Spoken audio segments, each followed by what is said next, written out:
Alright, what I want to spend some time talking about now is what we call unit rate. Now the good part about unit rate is this is something that we see a lot every day. When you're talking about miles per hour or price per gallon, anything like that, you're talking about unit rate. What we want to find is we want to find what is the rate for one single unit. So the key here is that we want to get our bottom denominator to be 1. So let's take a look at the table we have here. We have a table of the gallons used and the miles traveled. So what I want to take a look at, and our equation, or what we're going to use for our formula for unit rate, is going to be y over x. This is going to give us our setup.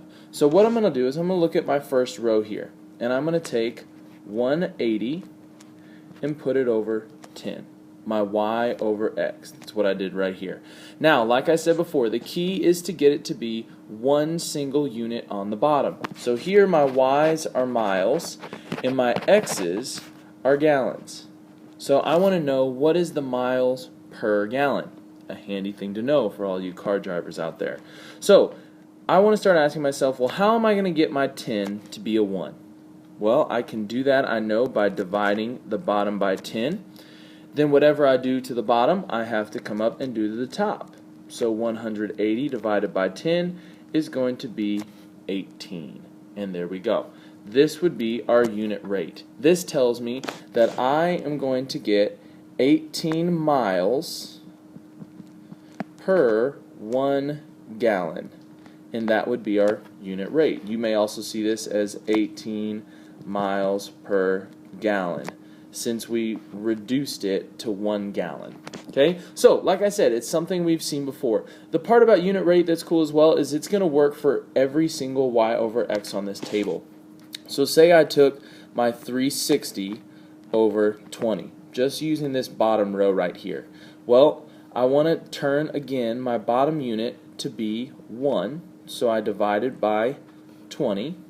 If I do the same thing on the top, 360 divided by 20, again, is going to give me the same unit rate of 18 over 1. So when we see our multiplicative relationships that look like this, our unit rate is going to stay the same throughout the entire table. Now, say they don't give it to you on a table, but say instead we have a graph that looks like this. Okay, it's going to be just like our rate of change when we have the graph. We always want to come back and look at that table. So I'm going to set up my own little table here. Again, I want some coordinate points that I'm going to make, so I'm going to look at my graph. Okay, I see 0, 0 on there, but that's not going to be really helpful as far as my unit rate, because a y over x isn't going to give me anything. Okay, it's still a coordinate, 0, 0, so I'll put it down, but it's not going to be very helpful. So let's look at some of the other ones. Well, I have 112, and I also have 224. Now, if you notice, this is talking about feet and inches, so some of you may already have an idea of what this unit rate is going to look like. So let's go ahead and put these on our tables. 112, 224, and here we go. Now, my unit rate, my UR, as I'm going to say here, remember the formula is y over x. That's going to give me the unit rate. So I'm going to try the first one out. I'm going to put 12 over 1. Well, hey, look, my bottom number already a 1. I don't have to do any work. So I know that I have 12 inches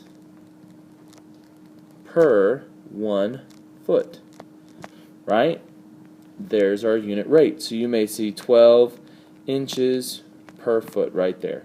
And notice if I do the same one, if I use, whoops, not 12 again, if I try 24 over 2, I want to turn that bottom number into a 1 by dividing by 2, so I do the same thing up top, and again I have 12 over 1. So I have the same unit rate there. So if they give you a graph and ask for unit rate, it comes back to the table. Then we do the same thing, putting our y over x, and reduce that denominator down to 1. We always want that bottom to be 1 unit. Okay? One final thing, say they give us an equation, right? So I have this simple equation right here. This is 15d equals m. Well, if you have an equation, you already have the unit rate there. If you remember from our video on rate of change, we talked about to find the rate of change, that was our coefficient. We reduced it down, and when we had a fraction, say like 15 over 1, that would give us a coefficient of just 15. So anytime you see a coefficient right here being multiplied, that is your rate of change. So the rate, or excuse me, not the rate of change, the unit rate. It is the rate of change as well. The unit rate here would be 15, okay? 15, and now this is going to be a little bit different because it's actually 15 m per d. But this is the number we want to look for right here. What I want you to get out of this is, in an equation, your coefficient is going to be your unit rate. Okay, so hopefully that clears up some unit rate stuff. Keep an eye out. You see unit rate all over the place. So now you know a little bit about why it is what it is.